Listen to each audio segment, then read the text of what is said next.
Good evening, ladies and gentlemen.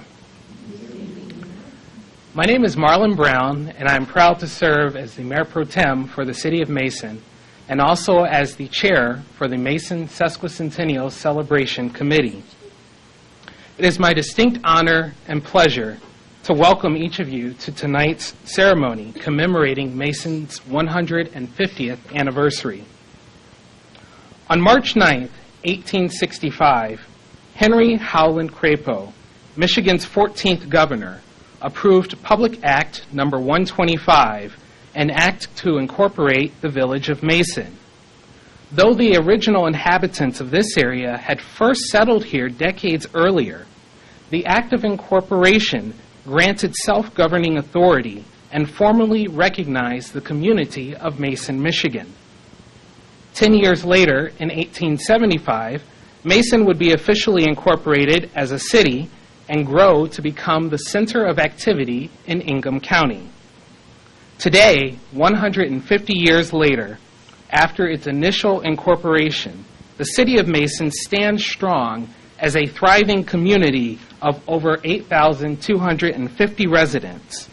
We remain proudly rooted in our past while also optimistically growing toward the future.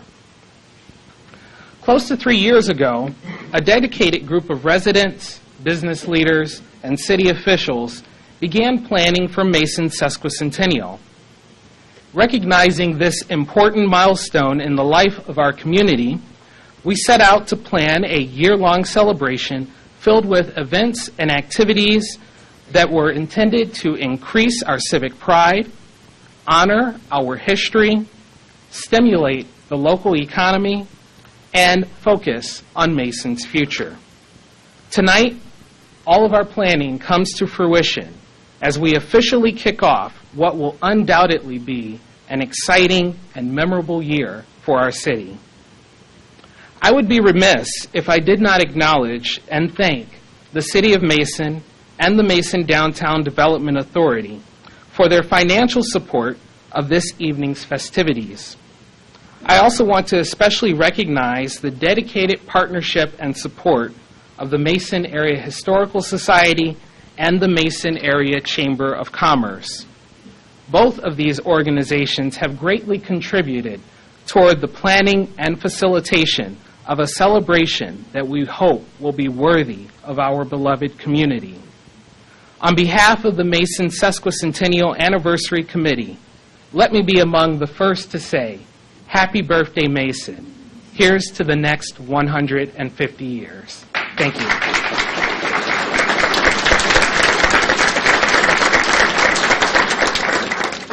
I now ask you to stand as you are able for our invocation, led by Pastor Gerhard Weigelt of the Mason First Church of the Nazarene.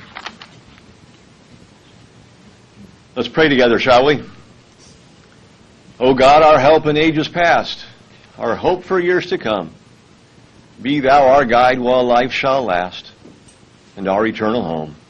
Father, you have been faithful in the past, and we say thank you. Father, so many freedoms that we have been granted to celebrate and live in this great city of Mason because of those who have fought for our freedom. For that we say thank you today. You have been faithful in the past, and we are confident of your presence now. So, Father, as we move into the future, the next 150 years that we seek your face, we seek your guidance. Father, may we be found faithful to carry on the heritage with which we have so greatly been blessed. Father, I pray that you would guide and direct all that we do and say, not only tonight, but in the days and the weeks and the years to come. Father, may all who come behind us find us faithful, and we'll give you all the glory and the honor and praise. In Jesus' name we pray. And everybody said, Amen. Amen. I'd now like to introduce the Mason High School Chamber Choir under the direction of Mr. Jason Conkle, who will now lead us in singing America the Beautiful.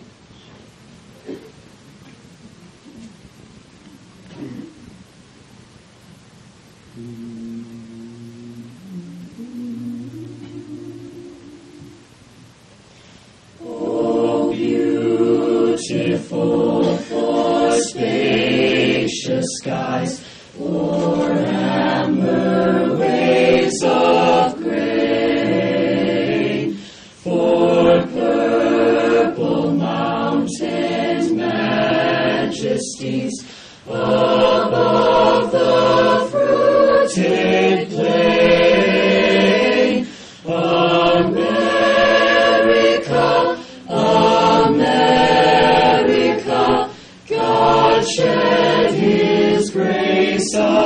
thee, and crown thy good with brotherhood from sea to shining sea. O beautiful for patriot dream that sees beyond the years, thine alabaster cities gleam, undimmed by human tears. America, America, God shed His grace on thee, and crown thy good with brotherhood from sea to shining sea.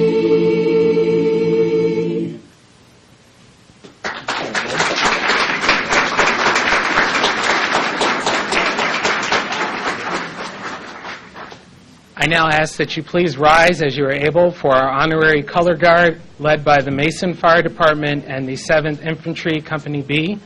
And please also remain standing for our Pledge of Allegiance and the National Anthem.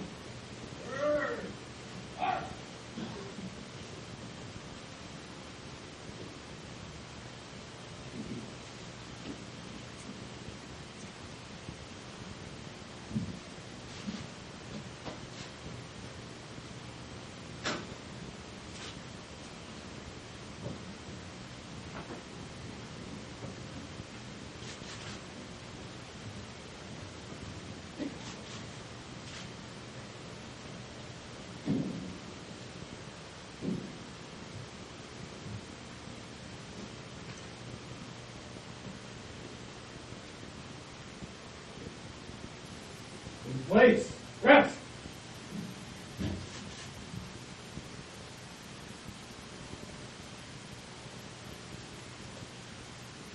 Pledge allegiance To the flag of the United States of America, and to the republic for which it stands, one nation, under God, indivisible, with liberty and justice for all.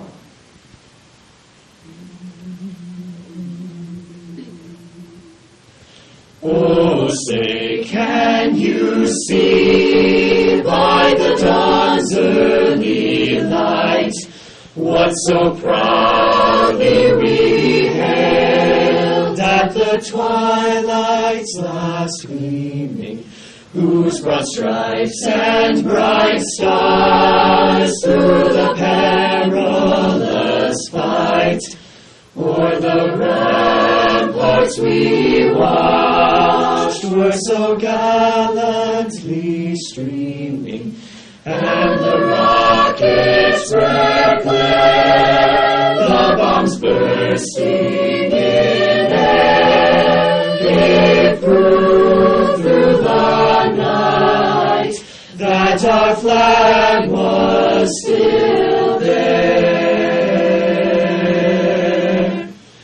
Oh, say, does that star-spangled banner yet wave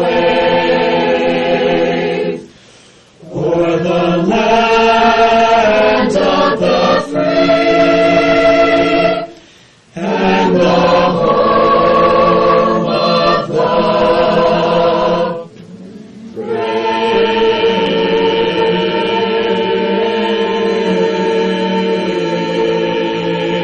brave? Okay, turn in detail. Shoulder, arm.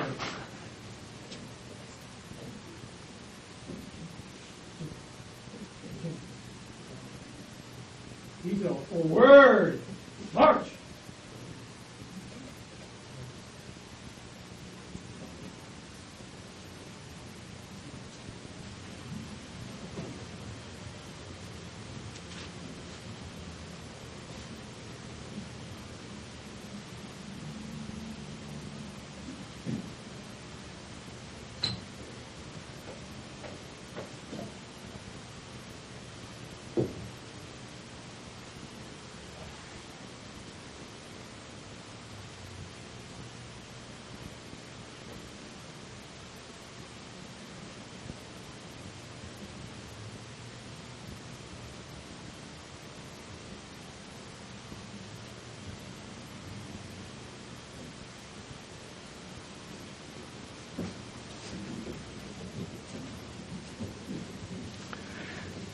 Thank you. You may be seated. And thank you to our Mason High School Chamber Choir. Let's give them another round of applause.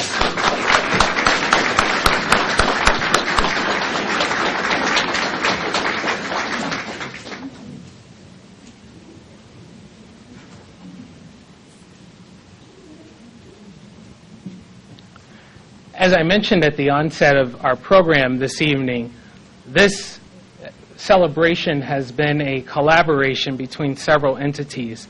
And tonight, to give a brief overview of the history of Mason, I would like to ask Ms. Becky Clinton to come forward, who is the chair of our Mason Historic District Commission, as well as Ms. Barb Tornholm, who is the president of our Mason Area Historical Society. And you can see they are properly outfitted for the occasion.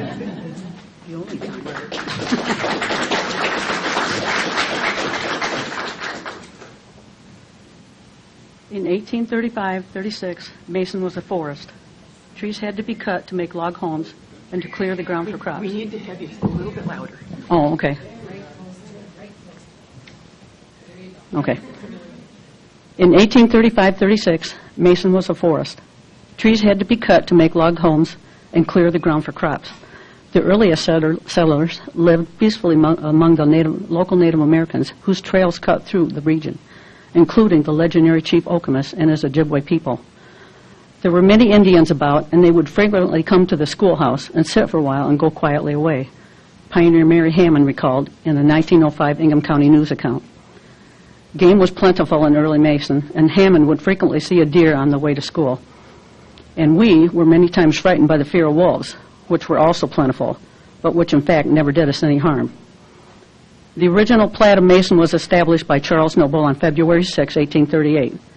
Mason became a county seat on March 6, 1840. Mason is the only city in the United States where the capital isn't also the capital city, that's the county seat. The village of Mason was incorporated by an act of the legislature on March 9, 1865, and the city of Mason was incorporated 10 years later in 1875. The original town was laid out in 31 blocks, the westerly boundary being near the east side of Sycamore. Charles Noble from the firm of Noble & Company platted the first land and built a sawmill located on State Street, and still standing, located at State Street and Sycamore, and now for sale. Then they sent Ephraim B. Danforth to run the mill. Ephraim Danforth was elected associate county judge when the Ingham County was organized in 1838. After serving 2 terms, he was elected to the state senate and was largely instrumental in locating the state capital at Lansing.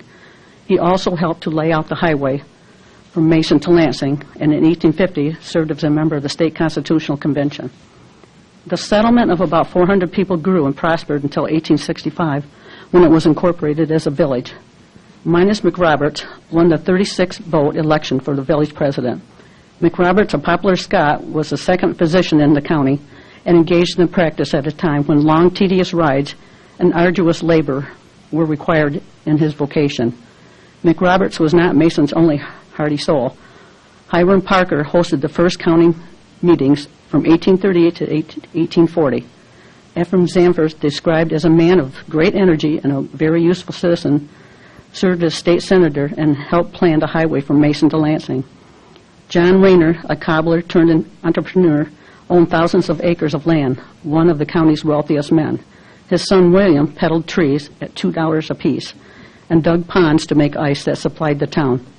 The family former residence, the oldest remaining home in Mason, sits east of downtown across from Rayner Park, near the county fairgrounds. James Blaine built Mason's first tavern.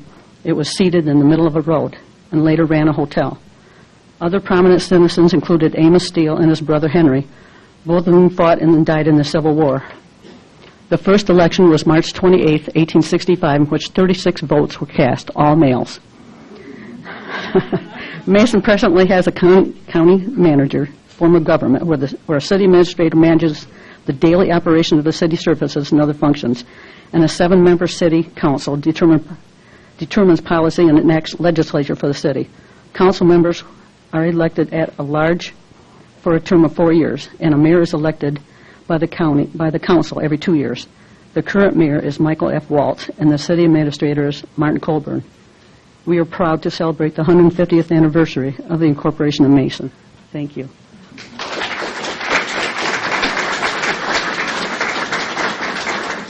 Thank you, Becky. Whoops. I'll just hold it, then you can for sure hear me. Mason is now a charming, historic community, rooted in the past with a solid foundation on which it's building for a continuously expanding and successful future. We have more than 50 formally recognized historic sites, including 33 centennial farms, 11 sites listed on the National Register, and more than 10 additional sites recognized by the state of Michigan and Ingham County. You may be familiar with the downtown historic area, but did you know that there is a nationally recognized historic district covering more than 15 square blocks surrounding the county courthouse? In 1860, Mason had 79 dwellings, 77 families, and 363 residents. That year, the Ingham County Fair, held at the corner of Jefferson and Kipp, was attended by 8,000 people. The Civil War began in 1861. 40 soldiers from Mason were killed. The Civil War had a big impact on Mason, with a lot of agricultural products shipped to the war effort. Sugar was scarce, so maple sugaring really expanded. In 1866, the railroad finally came through town. By 1870, the combined population of Mason and Vevay Township was 2,332. Now, we have more than 15,000 folks living in the broader Mason area. Mason has an active Mason Area Historical Museum Society with 2 museums. Excuse me. If you had paid only $15 to become a member last week, you would have received a newsletter listing more than a dozen ways to participate in celebrating Mason's 150th celebration. And you would know that the Rayner House that Becky mentioned, across from Rayner Park, will be 175 years old this year.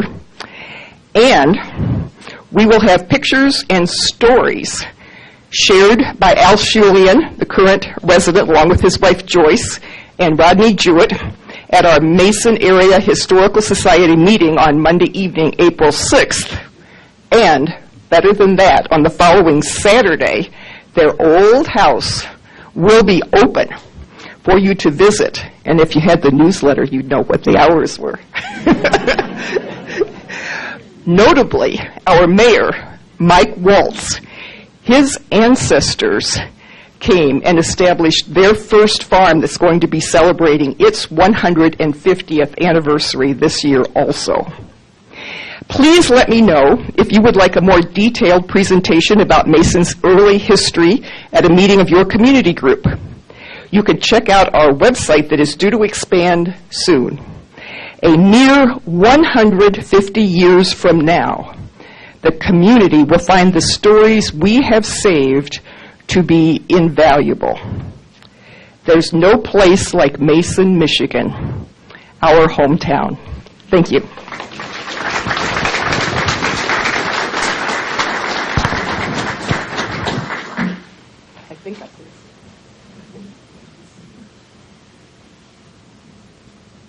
Thank you, Becky and Barb. And make sure you join the Historical Society. Tonight we are very honored to have several dignitaries, elected officials with us from all levels of government, from the federal level right on down to the local level. Unfortunately, Governor Snyder was unable to be here with us this evening, but he did send a congratulatory letter, and I'm going to ask our City Administrator, Martin Colburn, to come forward at this time to present that letter.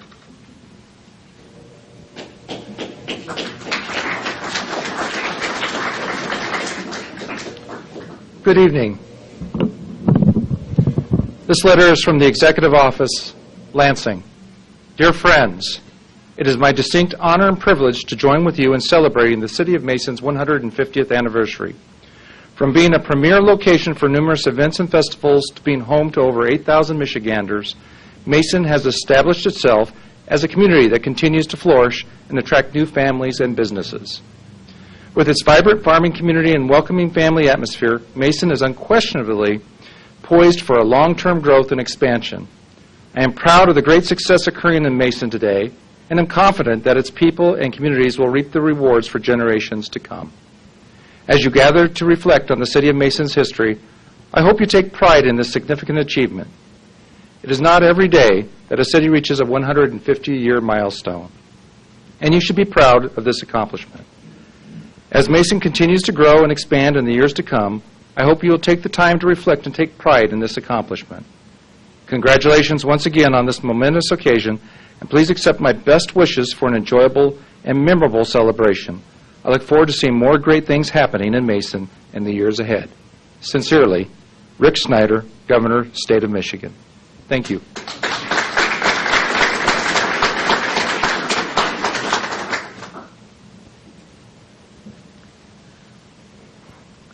We're also privileged to have a video greeting that will come from Michigan Senior Senator Debbie Stabenow, who is no stranger to Mid-Michigan and certainly to Mason. Before we display that video, I'd like to acknowledge Callie Fox, who is here with Senator Stabenow's office. Thank you so much for being here. And finally, a brief note, sincerest apologies. The audio on the video, we're trying to get it as loud as we can so that individuals in the room can hear it. Also, at the same time, we're streaming it online, so there's some difficulties with audio. We will, however, make the video available on the city website and also on other city and community-related websites after this ceremony. So if you can't hear it, we will make it available afterwards. But now I present a video from our Senator Debbie Stabenow.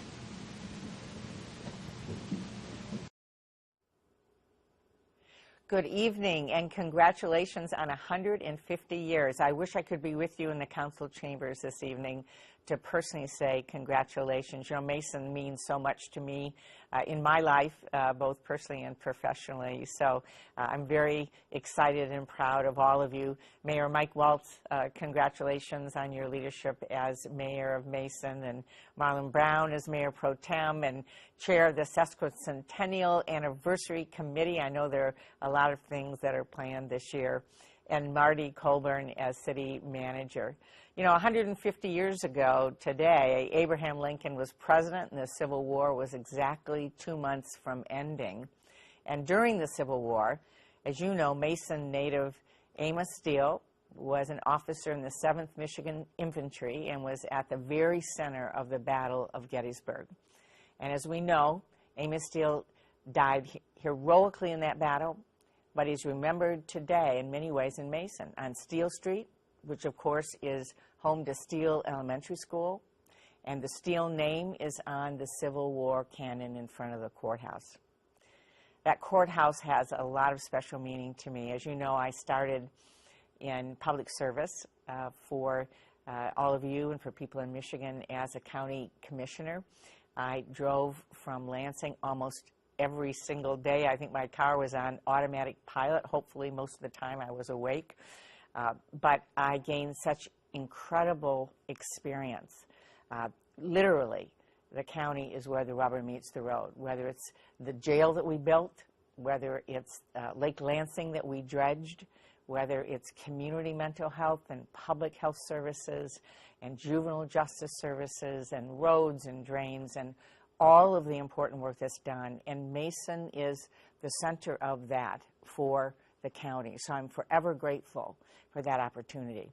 Also, Mason is a place where I've spent a lot of time having a lot of fun. The spring fling and down home days, a lot of time setting up booths, buying a lot of things as I walked around the courthouse, a lot of very special memories. And of course, nothing beats the Ingham County Fair. I've bought a lot of livestock, a lot of hogs, a lot of sheep at the livestock auction. I think sometimes they took me on the price, but I was happy to do it as an old 4-H'er to support 4-H. And of course, served a lot of food working with the members of the Farm Bureau throughout the fair. And the other great memory is the 4th of July parade, which has, over the years, has been so terrific in Mason. So it's really been my honor to work with all of you to represent you not only in the county, but the state legislature, the U.S. House, and now the U.S. Senate. And as a U.S. Senator, it's been my honor to continue to advocate for you, working with the city in securing and utilizing federal funds to improve water treatment facilities, which are so important. And I was very pleased and honored to work with the State Department to clear a path so that Mason could donate a fire truck that you no longer needed to a very important community in Kosovo where it was badly needed. And to me, that was an example of the values of the families, the businesses, the workers, and everyone in Mason.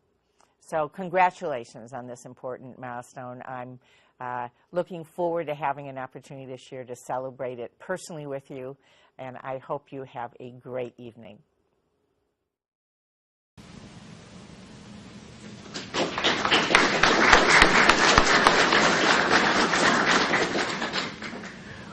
We'd like to thank both Governor Snyder for his letter, and also Senator Stabenow and Ms. Fox also for being here. Thank you, and please share our heartfelt sentiments to the Senator. We are also grateful tonight to have our newly elected member of Congress, the Honorable Mike Bishop, representing Michigan's 8th Congressional District. Please welcome him at this time.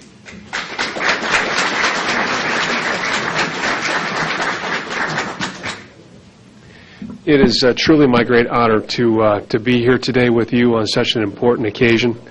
I want to thank all of you for being here today, and thank you for the opportunity to be with you. There is no greater honor in public service than having the opportunity to attend events like this, in communities like this, which in my opinion represent the very soul of this great state. And so thank you very much for having me be a part of this. I probably won't be at the next 150th, so I wanted to get this out of my system. But on behalf of the United States Congress, I've brought a special tribute to honor the City of Mason on your special anniversary. Happy birthday to all of you. Thank you so much for inviting me to this special event. I look forward to serving you. It's been a great honor to have that opportunity to serve in the United States Congress. And I was here for the 4th of July parade. I got a little bit of glimpse about what this community is all about. And so far tonight, I can see just why you've been here for as long as you have and why this community is so strong. So thank you for bringing me into your family. Thank you for allowing me to be a part of this. Happy birthday to all of you, and we look forward to seeing you in the years to come.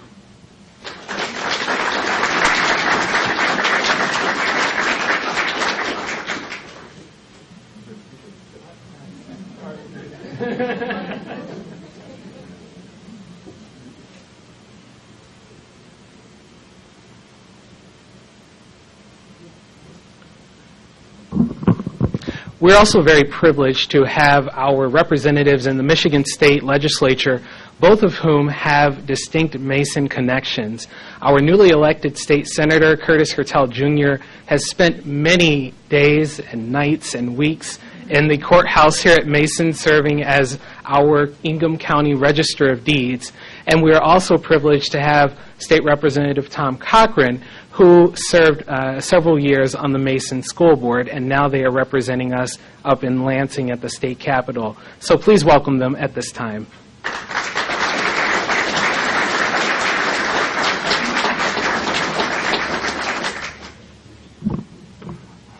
Thank you, Marlon.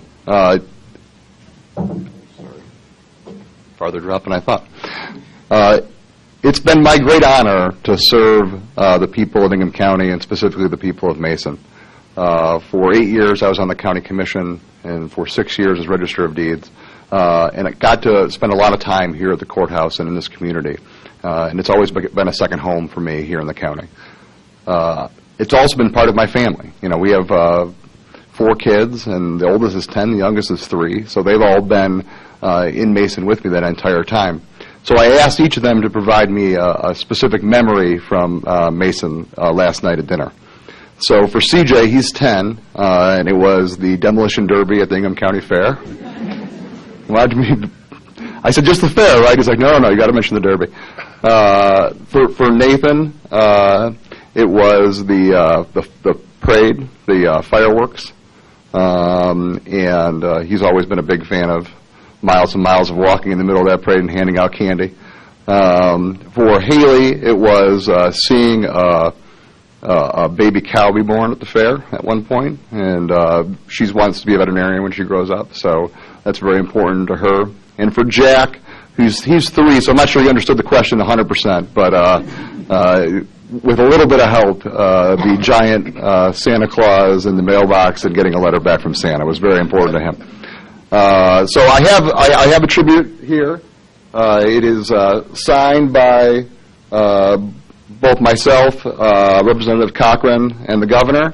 And I'm so pleased to be part of the 150-year celebration, and hope to be able to serve you more in the future. And thank you for having us.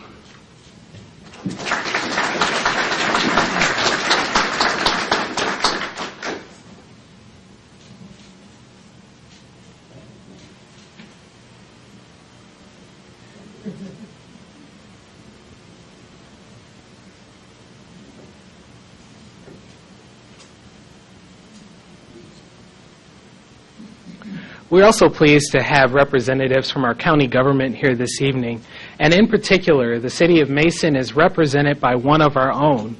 Robin Nayard, who is our current Ingham County Commissioner, also has several years of service in and for the City of Mason, previously serving as a council member, mayor pro tem, and a former mayor. So please welcome one of our own, now representing us at the county level, Ingham County Commissioner Robin Nayard.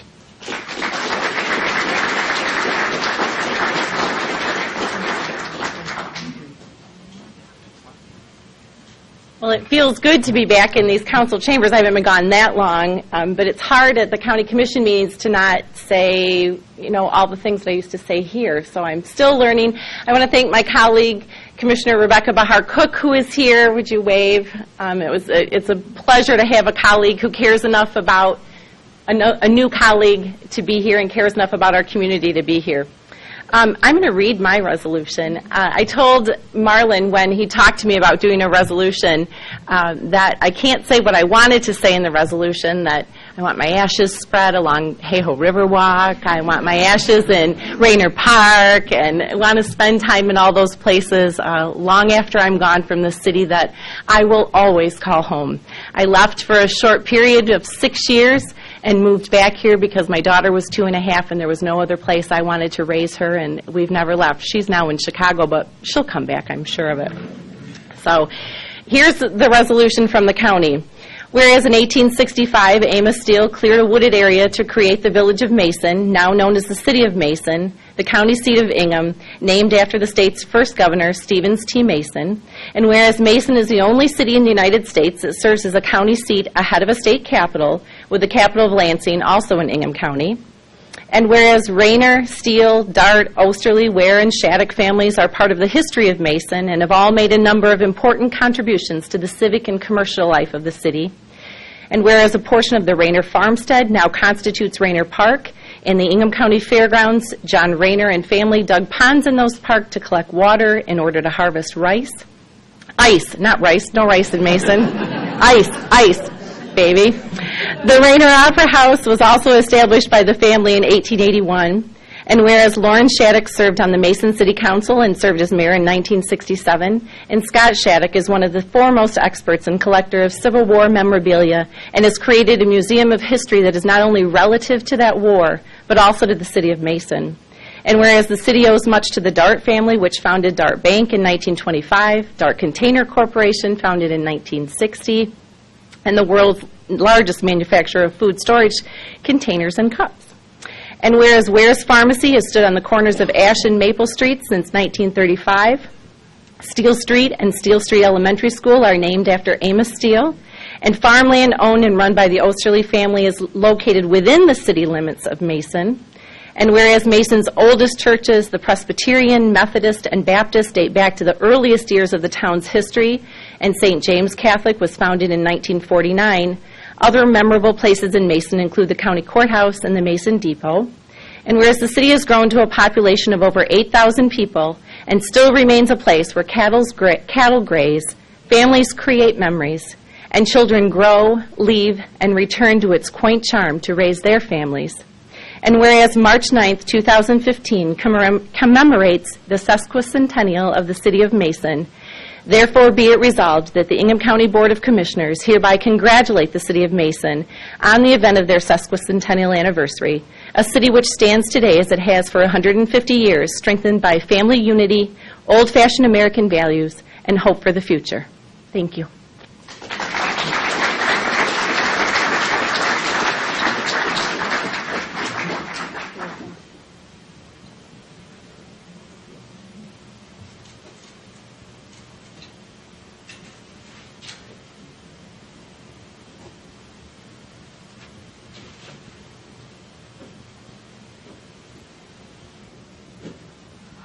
Last but certainly not least, we are honored to have our local elected officials, Mayor Mike Waltz, and the members of the Mason City Council that would also like to pay tribute to our fair community.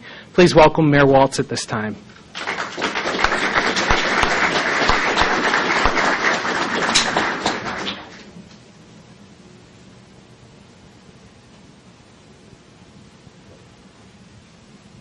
Thank you, Mayor Pro Tem. This is indeed a great opportunity for us to celebrate our heritage. 150 years, wow. It's on a personal note that I will share with you that 4 years after Mason was incorporated as a city, my great-great-great-grandfather was elected to the City Council as an alderman. And with that acknowledgement, it is my distinct pleasure and privilege serving as mayor in the 150th year, the Sesquicentennial year, to present a mayoral proclamation. I too would like to read that, but as it also should be mentioned that following my former colleague, Robin Naert from City Council, was always a tough place to be in because she typically already addressed and said everything there was to be said. So I mean that with all due respect.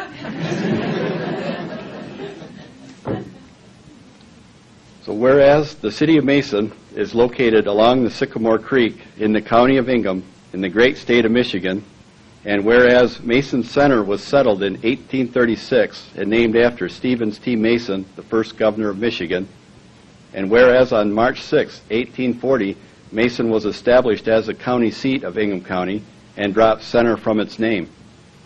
Whereas Mason held the first Ingham County Fair in 1855 and continues to be home of the annual county fair. And whereas on March 9, 1865, Public Act 125 was signed into law incorporating Mason as a village, and whereas Mason was reorganized and incorporated as a city in 1875. And whereas Mason now covers approximately 5 square miles with a population of 8,252 residents according to the 2010 census data, and whereas historic downtown Mason is a source of pride for the community, serving as a location of numerous events, including the Sun-Dried Music Festival, Spring Fling, Down Home Days, seasonal farmers market, live music events, parades, and holiday celebrations.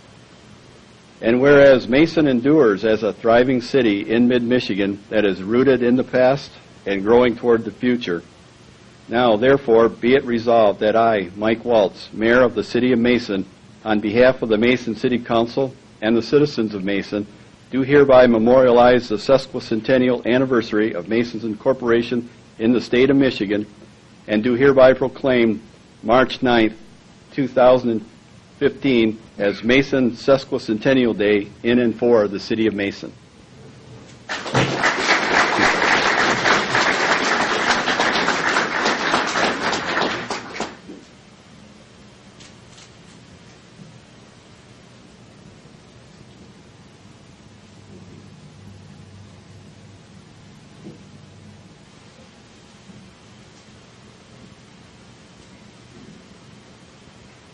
Looks like we're going to have to create some wall space out in the City Hall atrium out there.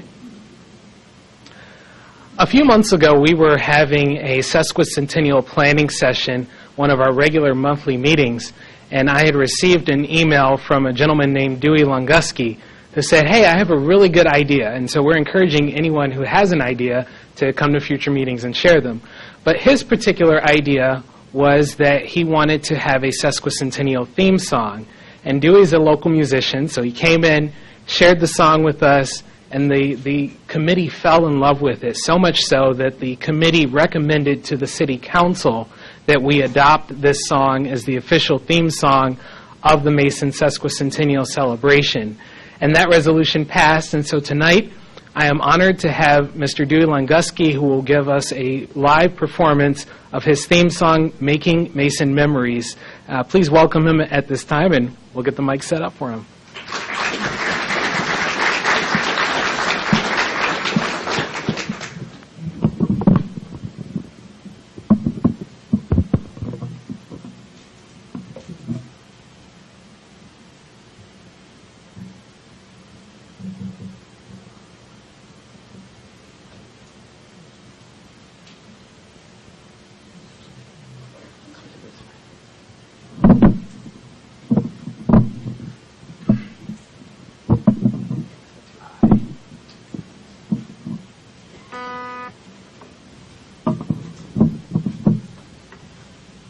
It's not easy rhyming with sesquicentennial, I found out.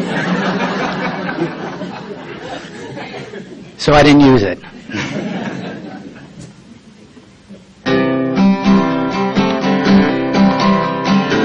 Just south of Lansing in 1836, the spot was carved out of the woods. When Charles Noble had a capital idea as Michigan prepared for statehood. Well, people arrived, and in 1865 the village of Mason was born. Did they know the seeds they sowed back then would grow forevermore? In the cool north there, in the warm summer breeze, they were making Mason memories. Making Mason memories with friends and family. In the parks at the county fair, all year long round the courthouse square, full of life and filled with peace, making Mason memories. Now business is booming, from the factories to the fields, the small town charm remains. A smile and hello greet you everywhere you go, and folks still call you by name. Neighbors helping neighbors in times of need, children walking hand in hand, honoring the brave every Veterans Day, keeping Sunday for the great I am. In the cool north there, in the warm summer breeze, we're still making Mason memories. Making Mason memories with friends and family. In the parks at the county fair, all year long round the courthouse square, full of life and filled with peace, making Mason memories.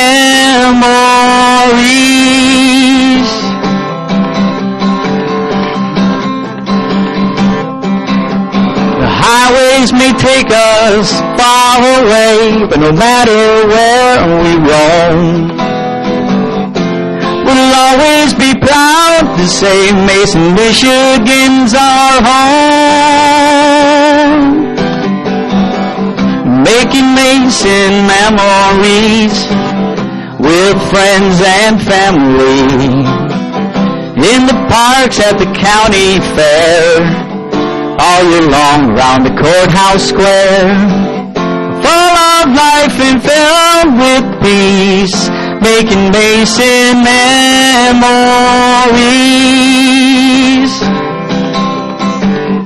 full of life and filled with peace, making Mason memories.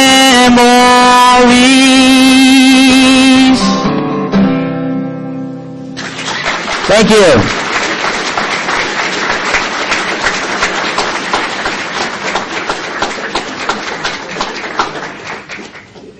I know Cheryl's coming up here for the next item, but I'm just shameless. You already know that. I'm a big fan of Dewey's. You can go to the Daily Scoop ice cream shop over at across from the courthouse and buy his only first CD with the song on it for $12. Or you can buy the souvenir journal for the Mason 150 committee, and Marlon put the music into the journal for sheet music. Or Dewey has a way you can buy it online, but I can't remember. You'll have to ask him. Thank you, Marlon.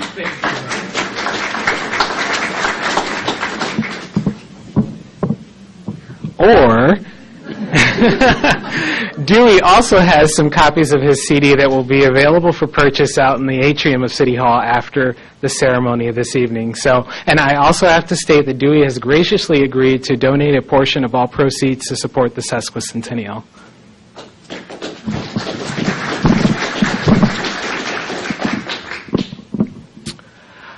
We are delighted this evening to have Cheryl Lariviere. I hope I pronounce that. I practice my French a little bit. President of the Mason College Club with us this evening. And they sponsored an 8th grade essay contest entitled The Story and History Behind Mason's Streets and Roads. And so I'm going to have her come at this time and talk more about that contest and present some of our winners. So Cheryl, please come.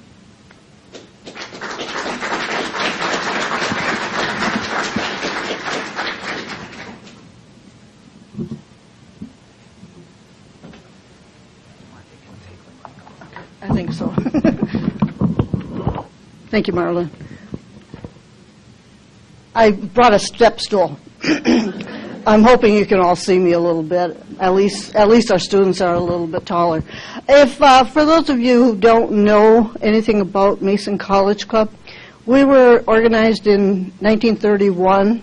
Dr. Gertrude Dart Campbell O'Sullivan. She was one of the first female physicians in Mason. She gathered a group of 8 college women, and they wanted to have a social network.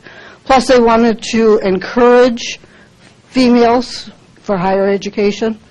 We've kept her goals, but we've kind of tweaked them a little bit. So right now we offer Mason scholarships for Mason high school seniors, and this year we've extended it also to boys. But our club is still just women.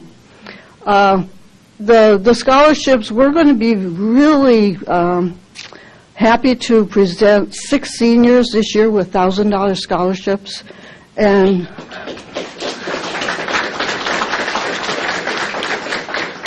that's thanks to the people of Mason, because everything we get for these scholarships is contributions from the city, from people in Mason.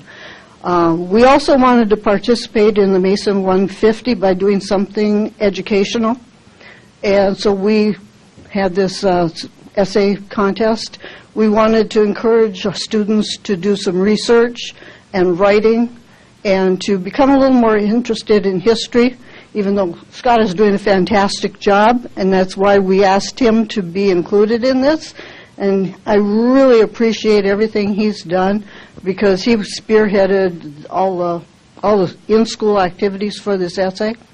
And I would like to present 3 of our winners. Our 4th winner is not here, but our first place winner, and she will receive $150 towards a Mason Middle School historic field trip. Jenna Hunt.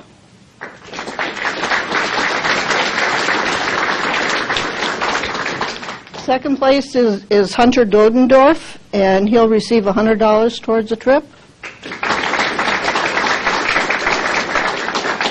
Third place is Noah Anderson, and he will receive $50 towards the trip. And we have Honorable mention is Maggie Silcox, and Scott, I'm going to ask you to take Maggie's. And I'd like to have the students read, starting with Hunter, if you would. Have you ever wondered how streets get their names? Real estate developers have the privilege of naming a street. However, it must be submitted to the city and go through specific reviews in order to be approved. Through this process, sometimes the street named is vetoed and the process starts all over again. Consequently, many streets are simply named by the city for unique reasons. Buckle your seatbelt and let's take a drive through the history of how Barnes Road in Mason, Michigan got its name. Our drive begins in Cato, New York on November 21st, 1824, when Orlando Mack Barnes was born to parents John and Anna Barnes. Orlando was raised on hard work and did not have many comforts that others experienced. At the age of 16, his family immigrated to Aurelius Township in Michigan with the hopes that better opportunities would be available in the growing West. His father took risks and believed that dedication and drive would persevere. Consequently, this was instilled in Orlando, and with extreme ambition, Orlando graduated with honors from the University of Michigan in 1850. Upon graduating, Orlando focused on the study of law and rather quickly secured himself a large practice in Mason, Michigan. Our travels continue when Orlando replaced Mason's original prosecuting attorney in spring of 1852. During that same year, he married Amanda W. Fleming. Orlando's talents at this point were widely recognized by not only the people of Mason, but many of the surrounding areas. Being in high demand by many different groups, he was elected to the state legislature and became the secretary of the Jackson, Lansing, and Saginaw Railroad Company in 1869, as well as its general counsel and attorney. He continued with this company, making advancement throughout the area and eventually becoming the land commissioner of JLNS, a position he held until his death. In 1877, however, Orlando became even more involved and was elected mayor of Lansing. Over the next 20 years, he was the president of the National Bank in Lansing, a Democratic candidate for governor, and chairman of the Democratic State Central Committee, and even a president of the prison board. We near an end of the road, stating that, politically, Orlando's talents were honorably recognized by many, and, publicly, his accomplishments were painstakingly legendary. The city of Mason named Barnes Road in celebration of Orlando Mack Barnes. One could say Barnes Road got its name from a poor man who gave birth to a son whom he loved so much that he instilled in him the power of hard work and dedication. That power impacted the communities of Mason, as well as the surrounding areas so much that his legacy lives on as you complete your drive on Barnes Road in Mason, Michigan. In turn, proving to all Mason citizens that anything is possible. Thank you.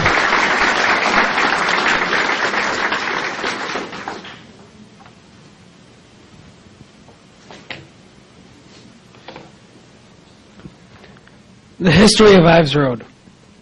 Ives Road in Mason, Michigan was named after Colonel Lucius H. Ives, a Civil War hero and local politician, township supervisor in 1880.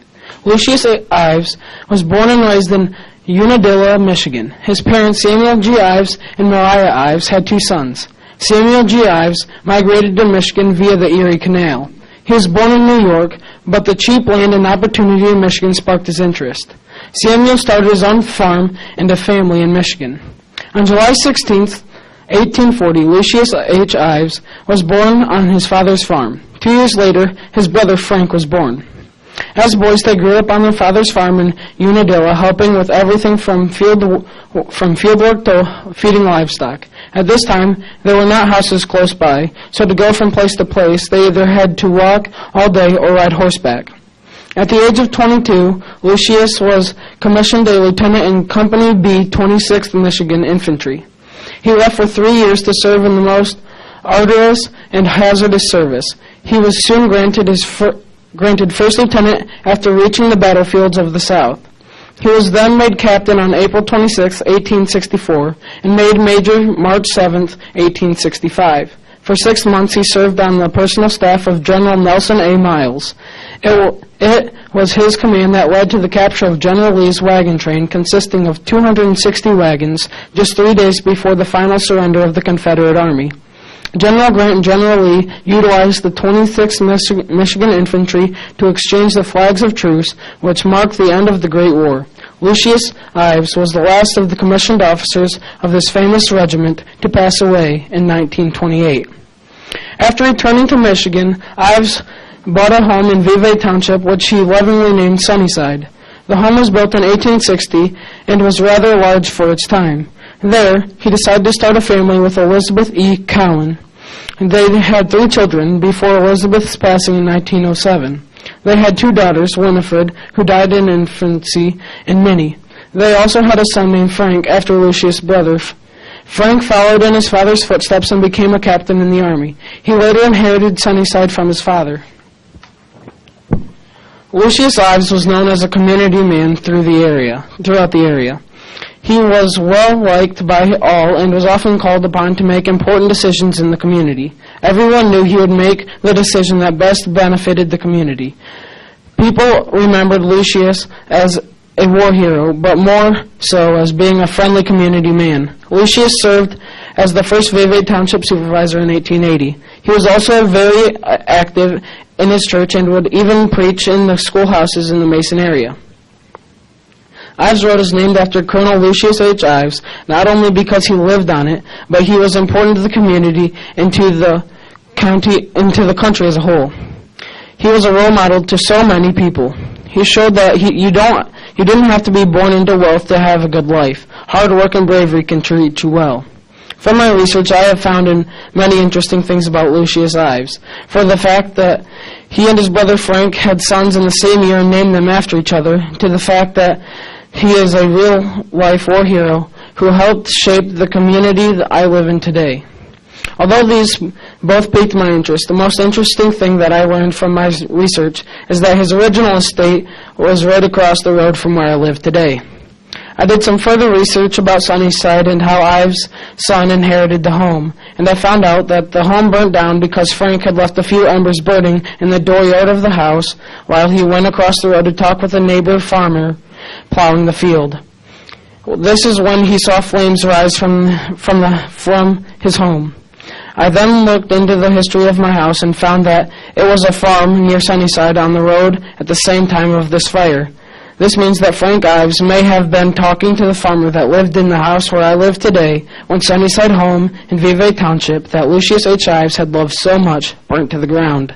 Unfortunately, along with Frank's home, many of his father's Civil War memorabilia were reduced to ashes in this fire. This is the history of Ives Road.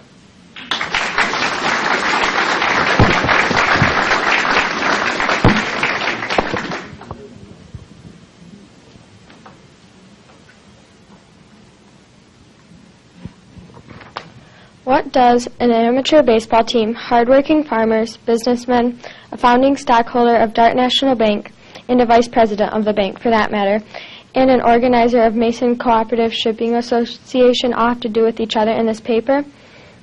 They were all occupations of the ambitious Edgar family for which my road is named after.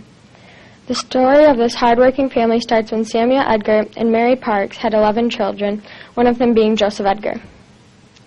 In the year 1849, when Joseph was 21, he traveled from his hometown located in Ireland to America by boat. This journey took about 7 weeks, and you can only imagine what boats were like in the 1800s. Joseph first resided in Henrico, Ohio.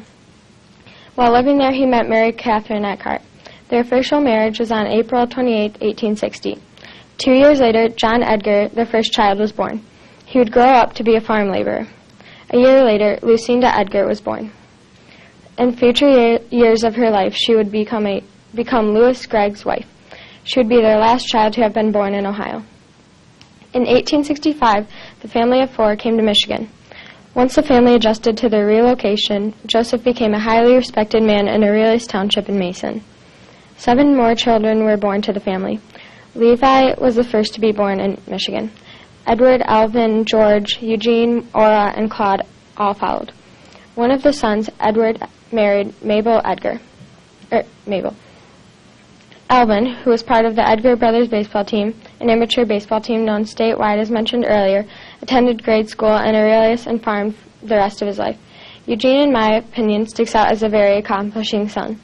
His accomplishments include being able to read as well as write, owning and operating a farm on Columbia Road, working as a fieldman for Owasso Sugar Company, playing on the Edgar Brothers baseball team, being a founding stockholder at Dart National Bank, as well as a director, and later earning honorary directorship at the bank also. Eugene was also a successful businessman. He entered business at the Webb and Edgar shoe store. He also contributed to the Webb and Whitman clothing store. While living this busy life, Eugene married Meta Lyon in 1897. In the years following, they had Irene Franklin. In future years, Eugene would become an honorary member of Mason Lodge No. 7. In 1962, Eugene would die after a long battle with heart disease. Ora, one of the two daughters, was the wife of George S. Eckhart. Another noticeably successful son was Claude. Claude worked very hard, and the positive results came naturally. He, like most of the family, was involved in farming and business. He was also known to be one of the most prominent leaders of the county in these two areas of expertise. He led a very busy life as organizer of Mason Cooperative Shipping Association, as vice president of Dart National Bank, also serving on the board of supervisors at the bank, and as a worker in Detroit at Swift & Co. Claude, like most of the brothers, was involved in the Edgar Brothers baseball team and is listed as a key member of the team in his obituary. He was married to a very successful woman, Nellie Barnes. Nellie attended grade school at Barnes Road School. She worked as a businesswoman, was a member of the Mason Women's Club, and was also a director of Dart National Bank. Nellie had unique interests for a woman of her time.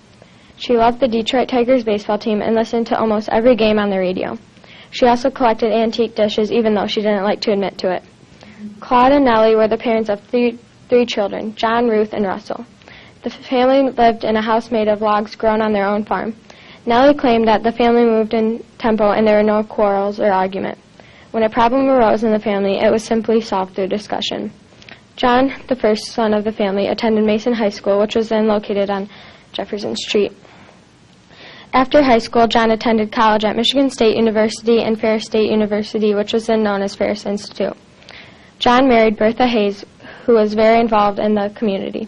Bertha graduated from Hillsdale College and taught at Mason High School. Bertha was a member of the Mason College Club, her church choir, and the Ingham County Library Committee. Bertha also founded the Farmerettes, a Mason women's group. Russell, the youngest of the family, was the husband of Beatrice Hill and father of Eddie Claude. Overall, this family was a very persevering group of individuals. If this contributing family were still alive today, they would set an example for others in the community of what hard work, dedication, and community involvement truly is. In their time, the family strengthened the community and worked for a positive future for Mason, sometimes going unnoticed. However, going unnoticed at times didn't stop them from pushing forward.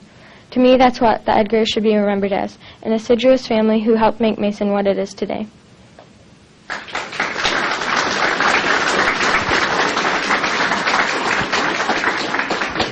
Thank you. Thank you very much. And Scott, thank you very much.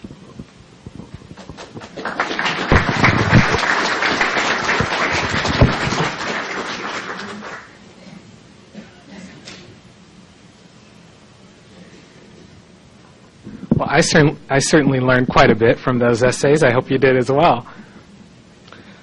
One of the other supporters of the Mason Sesquicentennial is the Mason 150 Club, which is a special club operating through the Chamber of Commerce.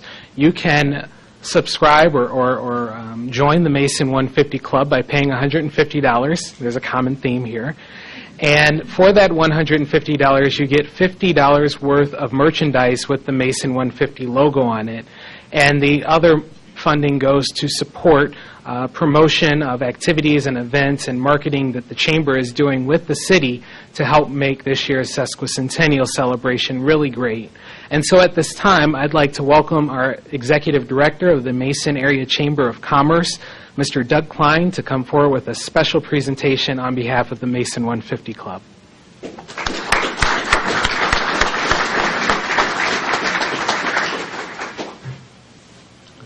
I want to give you a little bit of more recent history first. The Mason Area Chamber of Commerce was established in 1972 to represent the business community in the Mason area, and we operate a visitor center from 9 to 3 Monday through Friday at 148 East Ash Street, right across from the courthouse. We've had the opportunity more recently, actually 3 years ago, to do a little planning for the Sesquicentennial, and one of the things that we decided to do was to go ahead and run a contest for the Mason 150 Sesquicentennial logo. The winner of that particular contest a little over 3 years ago was Neil Landis from Dark Container Corporation. And we've used that Sesquicentennial logo since that particular time.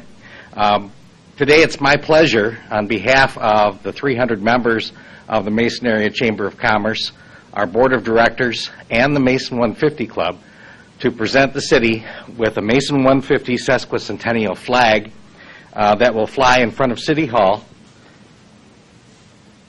I think I got it right here. There we go. And there we go.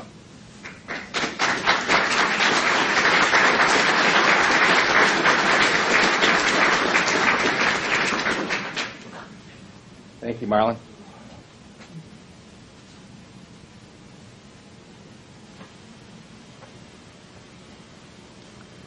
Thank you, Doug, and also to the Chamber and the Mason 150 Club. Well, I joked earlier that the program would be long and we'd get out of here before the Mason Tricentennial, and it looks like we're going to do that. Before we have our closing prayer, I want to thank all of you for attending tonight. This is a very special year for our community. This is your Sesquicentennial, and I encourage all of you to be a part of the special activities and events that we've planned throughout the year. And if there's something that you don't see going on and you want to have an event or an activity, just let us know. We're open to all sorts of events.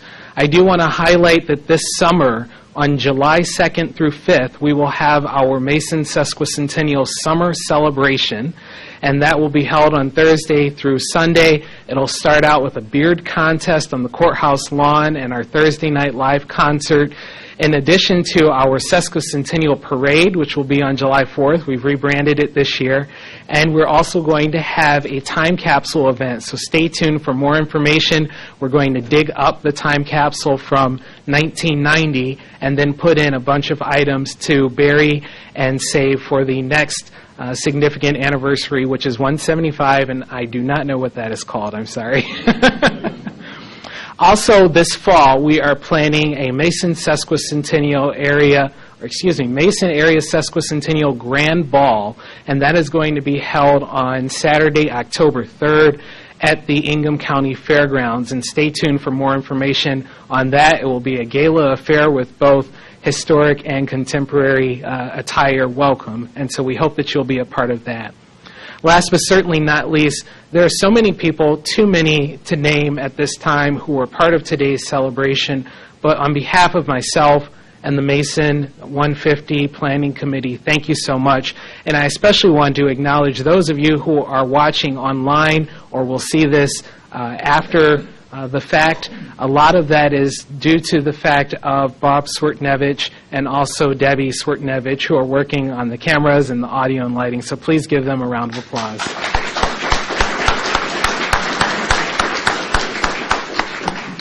We invite you to continue the festivities out in the atrium after our concluding prayer. There will be cake and other refreshments.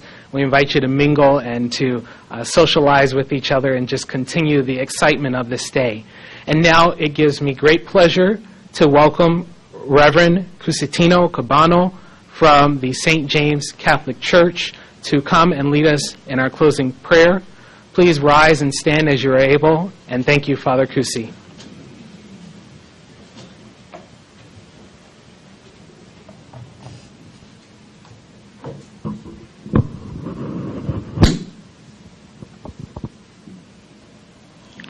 Let us bow our heads in prayer. O God of our fathers, you are the Alpha and the Omega, the Creator of the universe, the Lord and Master of our lives. We praise you, we glorify you, and we thank you for all the many blessings you have showered upon our beloved city of Mason. from its humble beginnings of a little settlement to a village in 1865, and now to be a growing city we are all so proud of, and that today we can now call our home. You, O Lord, have always been our refuge, our strength, and our protector. We praise you and we bless you. Over the past century and a half, you have brought people together from the north, south, east, and west, from all walks of life, of different races, religions, and cultures, to create a community of love here in the city of Mason, where all are welcome. As we launch the beginning of these Sesquicentennial celebrations in our city, to remember and honor the pioneers and early residents and businesses who have built this city from then till today, we ask you, Lord, to guide our Governor Rick Snyder, our Mayor Mike Waltz, our city officials, and all who are entrusted to lead, guide, govern, and protect us, that they may be assisted always with your spirit of good counsel and fortitude. Let the light of your divine wisdom direct all the activities and celebrations of this Sesquicentennial year, and may it shine forth in the hearts of all citizens of this beloved city of Mason. May all that we do throughout this year help us to have a taste of a little bit of heaven here on earth in Mason, Michigan. Lord, bless our city, our state, and bless our United Nations, our United States of America. And in the name of the God we all believe in, I bless you now in the name of the Father, and of the Son, and of the Holy Spirit. Amen. Thank you.